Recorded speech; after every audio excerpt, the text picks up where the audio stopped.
दोस्तों अगर मैं पाइथन को ये 4 वैल्यूज दूं, ये 4 वैल्यूज दूं 10, 10.5, 5 + 3j एंड ट्रू, तो क्या पाइथन इन्हें एक जैसे मानेगा? पहली नजर में शायद लगे कि हाँ, लेकिन पाइथन कहता है नहीं, मेरे लिए चारों क्या हैं, बिल्कुल अलग है। 10 जो है वह एक इंटीजर है, 10.5 ये क्या है, फ्लोट है, 5 + 3j क्या है, एक कॉम्प्लेक्स है, और 2 क्या है, एक बूलियन वैल्यू है, बूलियन वैल्यू है। लेकिन पाइथन को आखिर ये अंतर कैसे पता चलता है? क्या पाइथन के अंदर कोई पहचान प्रणाली होती है? और अगर होती है तो एग्जाम में बार बार न्यूमेरिक डेटा टाइप से ही इतने प्रश्न क्यों पूछे जाते हैं? आज की मास्टर क्लास में हम सिर्फ इंट, फ्लोट, कॉम्प्लेक्स और बूल नहीं पढ़ेंगे, बल्कि समझेंगे कि पाइथन नंबर और डिसीजन का वास्तव में कैसे देखता है। तो पिछली वीडियो में हमने देखा कि डाटा टाइप्स क्या होता है, और हम इस वीडियो में देखेंगे डाटा टाइप्स में 2 कैटेगराइज, न्यूमेरिक डेटा टाइप्स और बुलियन डेटा टाइप्स को एकदम ब्रीफली देखते हैं। तो दोस्तों मैं हूं अखिलेश कुमार और आप देख रहे हैं न्यू स्टडी हब। तो चलिए शुरू करते हैं। सबसे पहले जानते हैं न्यूमेरिक डेटा टाइप्स होता क्या है। तो numeric data types are used to store numerical values and perform mathematical calculation. कहने का मतलब वे डेटा टाइप्स जो संख्यात्मक मानों को स्टोर करते हैं तथा मैथमेटिकल कैलकुलेशन करने के लिए उपयोग किए जाते हैं, उन्हें न्यूमेरिक डेटा टाइप कहलाते हैं। और न्यूमेरिक डेटा टाइप को 3 भागों में बांटा गया है। पहला हमारा इंट, दूसरा फ्लोट और तीसरा कॉम्प्लेक्स। दोस्तों जब भी पाइथन किसी ऐसी वैल्यू को देखता है जिस पर गणना की जा सकती है, तो वह न्यूमेरिक कैटेगरी में रखता है। और यही कारण है कि इंटीजर, फ्लोट और कॉम्प्लेक्स तीनों न्यूमेरिक डाटा टाइप्स कहलाते हैं, और इनका उद्देश्य अलग अलग प्रकार की संख्याओं को संभालना है। चलिए हम देख लेते हैं एक करके। इंटीजर, पहला हमारा इंटीजर। सबसे पहले एक सवाल आपसे, क्या 10 एक इंटीजर है? तो हाँ, 10 हमारा क्या है, एक इंटीजर है। क्या -10 हमारा क्या एक इंटीजर है? तो हाँ, यह भी हमारा एक इंटीजर है। और 0, तो हाँ ये भी हमारा क्या है, इंटीजर है। तो कहने का मतलब integer is a numeric data type used to store whole numbers without a decimal point. कहने का मतलब वह संख्याएं जिनमें डेसिमल पॉइंट नहीं होता है, वह क्या कहलाते हैं, इंटीजर कहलाते हैं। जैसे हमारा 10, 100, -50, 0, ये सब हमारे क्या है, इंटीजर वैल्यू। अब हम थोड़ा परफॉर्म कर लेते हैं, देखते हैं। हम अपने आइडियली को ओपन कर लिए। अब इसमें थोड़ा सा हम देख लेते हैं कि होल नंबर मतलब वह नंबर, जैसे a साइन 5, तो यह हमारा क्या है, इंटीजर डेटा टाइप है। और डेटा टाइप देखने के लिए कौन सा फंक्शन यूज करते हैं, पीछे ही बताए हैं हम कि टाइप फंक्शन यूज करते हैं। अगर हम लिखते हैं type टाइप a, अर्थात ए नाम के वेरिएबल में किस टाइप का डाटा हमारा मौजूद है, वह कहता है इंटीजर नाम का डाटा स्टोर है, ये हमारा। तो कहने का मतलब वह नंबर, जैसे इसमें एग्जांपल में देख सकते हो आप कि रोल एक वेरिएबल रखा गया जिसमें 101 रखा गया है, ईयर में 2024, निगेटिव में -50, तो बिग नंबर में इतना। तो ये सब क्या है हमारे, ये सब हमारे इंटीजर डेटा टाइप। और इंटीजर डेटा टाइप का हम कैलकुलेशन के लिए बताए जैसे पीछे, अगर हम लिखते हैं कि a साइन 10 और b साइन 20, अब इनको कैलकुलेशन हमें करना होगा तो हम क्या करेंगे, a + b, जैसे ही करेंगे तो हमारा क्या किया, जोड़ के दिया 30। अगर a - b दिए तो हमारा क्या दिया, -10। अगर हम ये मल्टीप्लाई b लिखते हैं तो ये हमारा क्या कर सकता है, सॉरी a × b, तो हमारा क्या कर रहा है, 200। और अगर हम ये डिवाइड बाई b रखते हैं तो हमारा क्या देता है, 0.5। ये तो ये हमारा क्या है, और कहने का मतलब ये हमारा एग्जाम्पल हो गया कैलकुलेशन के लिए। लेकिन दोस्तों पाइथन केवल हमारे दैनिक जीवन के अंकों तक सीमित नहीं है। यह मशीन की आंतरिक भाषा को बखूबी समझता है। नाइलेटो लेवल की परीक्षा में यहां से अक्सर घुमावदार सवाल पूछ लिया जाता है।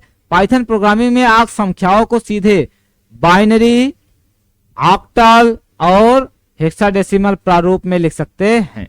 बस उनको पूर्व एक विशिष्ट प्रीफिक्स जोड़ना होगा। प्रीफिक्स मतलब पहचान कोड जोड़ना होगा।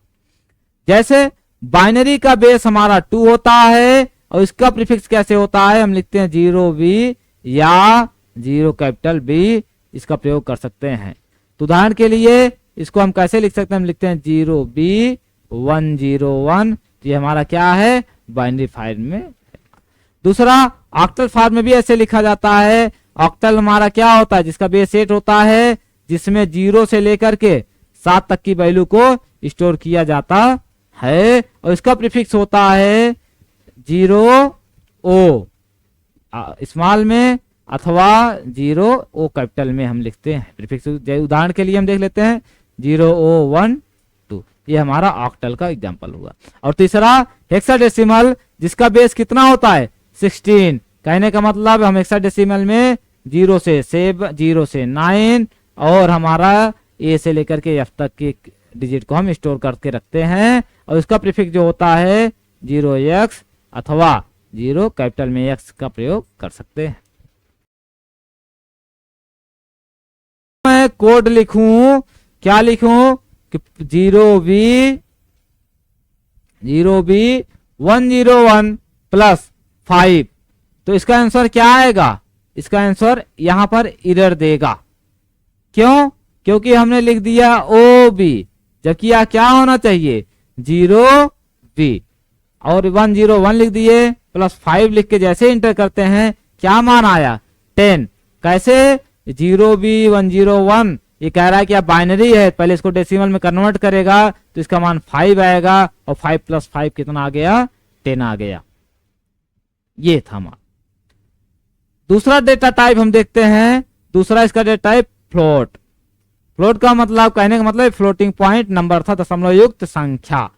दोस्तों दुनिया की हर संख्या होल नंबर नहीं होती है, पूर्ण संख्या नहीं होती है। कभी कभी हमें दशमलव वाली संख्या भी स्टोर करनी पड़ती है, जैसे 10.5, 99.99, 25.75, इन सबको स्टोर करना पड़ता है।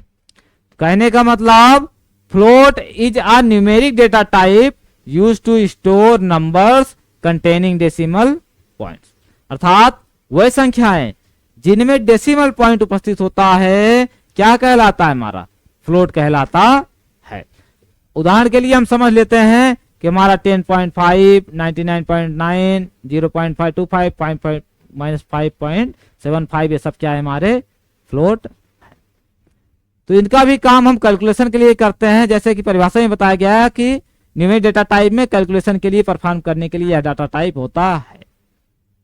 अब अगर हम लिखते हैं कि A साइन 10.5 और इससे पता करते हैं कि टाइप, अब ये हमारा किस प्रकार का डेटा टाइप है, तो वह कहेगा हमारा फ्लोट डेटा टाइप होता है।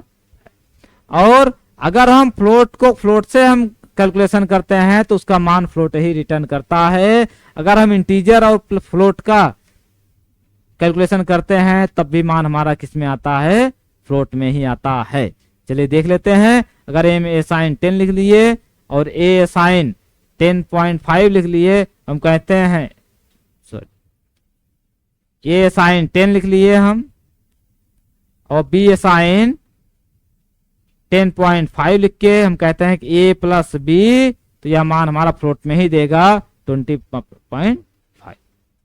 और इसमें एक पिटफॉल भी है फ्लोटिंग पॉइंट प्रिसीजन की में अधिकतर पूछा जाता है। अगर हम लिखते हैं 0.1 प्लस 0.2, इसका मान क्या आएगा, अधिकतर बच्चे कहते हैं 0.3 आएगा, जबकि पाइथन में ऐसा नहीं होता है। इसका मान 0.3 नहीं आएगा, इसका मान आएगा 0.3, ये डाट करके 0। यह क्या होता है, IEEE754 फ्लोटिंग पॉइंट बिहेवियर की वजह से ऐसा होता है। ये पाइथन का बग नहीं है, ये इसकी वजह से ही होता है। और अक्सर क्वेश्चन बनता है अक्सर क्वेश्चन पूछा जाता है, पाइथन में कई बार आ चुका है, लिखा जाता है 0.1 प्लस 0.2 बराबर है किसको 0.3 के। तो क्या यह सही है? तो यह हमेशा फॉल्स रिटर्न करेगा क्योंकि वह 0.3 के बराबर नहीं होता है। और एग्जाम के लिए एकदम बराबर देखें कि 10 हमारा क्या है, यह एक इंटीजर डेटा टाइप होता है और 10.0 हमारा क्या होता है, फ्लोट। कहने का मतलब सीधा सीधा जिसमें डेसिमल नंबर, डेसिमल पॉइंट हो, दशमलव लगा हुआ, दशमलव युक्त संख्या हमारा फ्लोट कहलाता है, जिसमें दशमलव नहीं होता है वह इंटीजर कहलाता है। अब तीसरा जो डेटा टाइप हम देखते हैं इसमें कॉम्प्लेक्स देखते हैं। कॉम्प्लेक्स नंबर, सम्मिश्र संख्या, यह पाइथन का सबसे कम समझा जाने वाला न्यूमेरिक डेटा टाइप है। कहने का मतलब complex data type stores numbers having a real part and an imaginary part. वह संख्या है जिनमें रियल पार्ट तथा इमेजिनरी पार्ट दोनों मौजूद होते हैं, वह क्या कहलाते हैं, कॉम्प्लेक्स नंबर कहलाती हैं। और इसका जो सिंटैक्स होता है वो a प्लस बी जे के फॉर्मेट में लिखा जाता है, जहां पर a क्या है, रियल पार्ट होता है, b इमेजिनरी पार्ट होता है, जबकि j का जो मान होता है √-1 होता। एग्जाम्पल के लिए एग्जाम्पल हम देख लेते हैं 5 plus 3j, 10 plus 2j, 4 plus 8j, ये किसके उदाहरण हैं, ये हमारे कॉम्प्लेक्स डाटा टाइप के उदाहरण है। और पाइथन में इमेजिनरी यूनिट के लिए आई नहीं जे का उपयोग किया जाता है, ये हमेशा याद रखिए, ये बार बार क्वेश्चन पूछा जाता है। अब इसका उदाहरण हम देख लेते हैं, जैसे हम देते हैं कि a साइन 3 प्लस 4j और इससे पूछते हैं कि इसका डाटा टाइप बताओ, TYPE टाइप क्या है हमारा a का, तो वह क्या कहेगा, कॉम्प्लेक्स बोलेगा। और इसका हम जानना चाहें कि ये डॉट रियल, इसमें रियल पार्ट कौन सा है, वह बताएगा 3.0 हमारा रियल है, जो कि हमेशा फ्लोट में ही इंटर करता है। हम कहते हैं ए डॉट इमेजिनरी EMAG, और इसको तो क्या बताएगा 4.0 हमारा क्या है, इमेजिनरी पार्ट है। तो ये था हमारा। अगर हम इसका देखते हैं, इसका ऑपरेशन हम देख लेते हैं।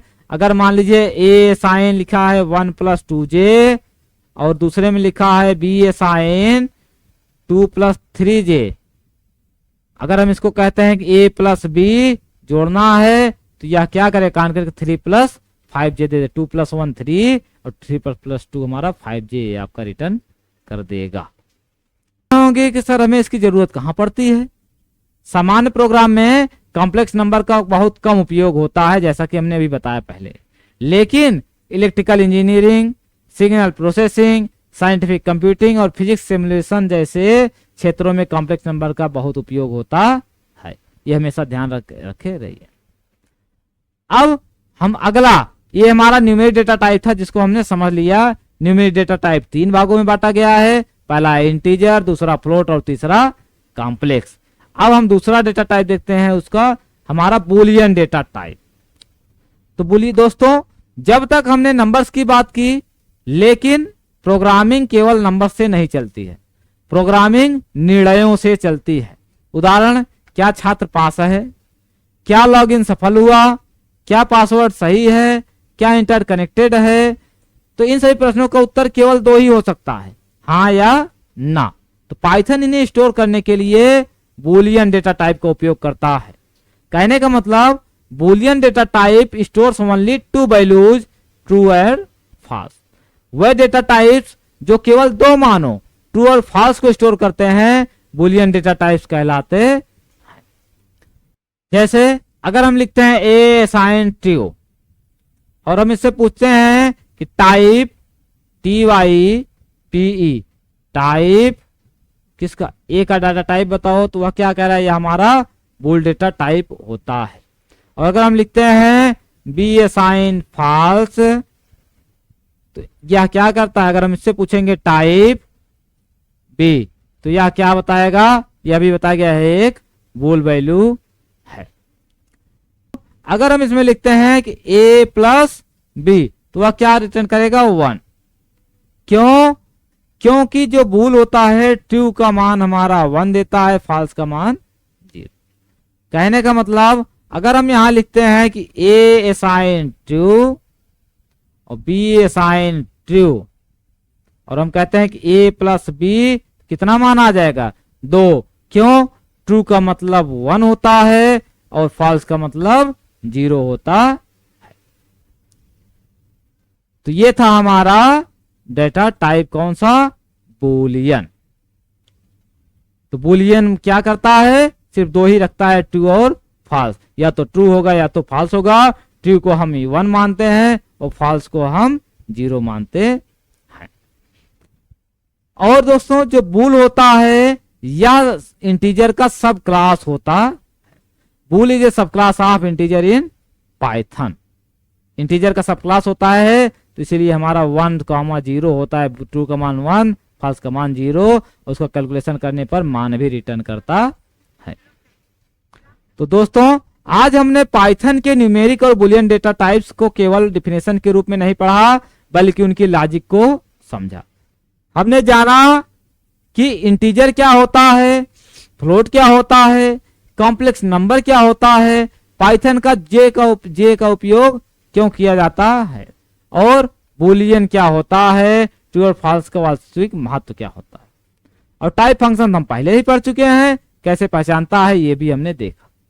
तो याद रखिए पाइथन में डाटा टाइप केवल डाटा को स्टोर करने के लिए नहीं होता, बल्कि पाइथन को यह बताने के लिए होते हैं कि किसी वैल्यू के साथ व्यवहार कैसे करना है। 10 और 10.0 दिखने में लगभग एक समान लग सकते हैं, लेकिन पाइथन के लिए यह दोनों अलग हैं। इसी प्रकार ट्रू केवल एक शब्द नहीं, बल्कि प्रोग्राम की पूरी डिसीजन मेकिंग सिस्टम की नींव है। अगर न्यूमेरिक और बूलियन डेटा टाइप अच्छे से समझ आ गए तो पाइथन के आधे कॉन्सेप्ट आपके लिए एकदम आसान हो जाएंगे। इसलिए आज की वीडियो को एक बार फिर से जरूर रिवाइज कीजिए, एग्जाम्पल्स को स्वयं पाइथन में रन कर कीजिए। जितना भी हमने दिखाया आपको सब तो हम एक्सप्लेन नहीं कर पाए, लेकिन जब एग्जाम्पल का है तो कुछ देर हम रुके हुए हैं, तो उसको स्क्रीनशॉट ले लीजिए, एक एक करके परफॉर्म करिए और नोट्स अवश्य बनाइए। उसको रन करिए पाइथन में, उसका नोट्स बनाइए, जहां डाउट हो उसको जरूर नोट करिए, उसको कमेंट्स में लिख करके पूछिए, क्योंकि मजबूत फाउंडेशन ही मजबूत प्रोग्रामिंग की पहचान होती है।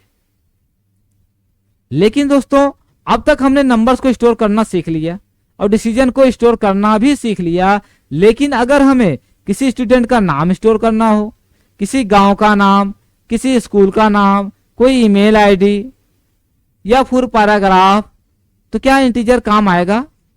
क्या फ्लोट काम आएगा? बुलियन काम आएगा? तो बिल्कुल नहीं। और यहीं से शुरू होता है पाइथन का सबसे ज्यादा उपयोग होने वाला data type, string data type. लेकिन रुको, अभी हम स्ट्रिंग की गहराई में नहीं जाएंगे, क्योंकि अगले चैप्टर में हम पहले सीक्वेंस डेटा टाइप को समझेंगे और फिर स्ट्रिंग की पूरी मास्टर क्लास शुरू करेंगे आगे चलकर। तो अगली वीडियो में मिलते हैं Python sequence data type introduction के साथ। तब तक प्रैक्टिस कीजिए, नोट्स बनाइए और याद रखिए स्ट्रॉन्ग डाटा टाइप बराबर असाइन स्ट्रॉन्ग प्रोग्रामिंग फाउंडेशन। कहने का मतलब अगर डाटा टाइप आपका स्ट्रॉन्ग है तो प्रोग्रामिंग का फाउंडेशन आपका स्ट्रॉन्ग होगा। तो अगर यह वीडियो आपको अच्छा लगा हो तो लाइक करें, कमेंट करें, शेयर करें, सब्सक्राइब करें। और हाँ दोस्तों, इसको ध्यान में रखें कि नोट्स करते चलें, जहां भी आपको जो भी छोटी छोटी या बड़ी बड़ी डाउट लगे उसको आप कमेंट में जरूर पूछें, मैं उसका जवाब आपको एकदम पर्सनली दूंगा सबसे बेस्ट तरीके से। तो मिलते हैं अगले वीडियो में, तब तक के लिए जय हिंद।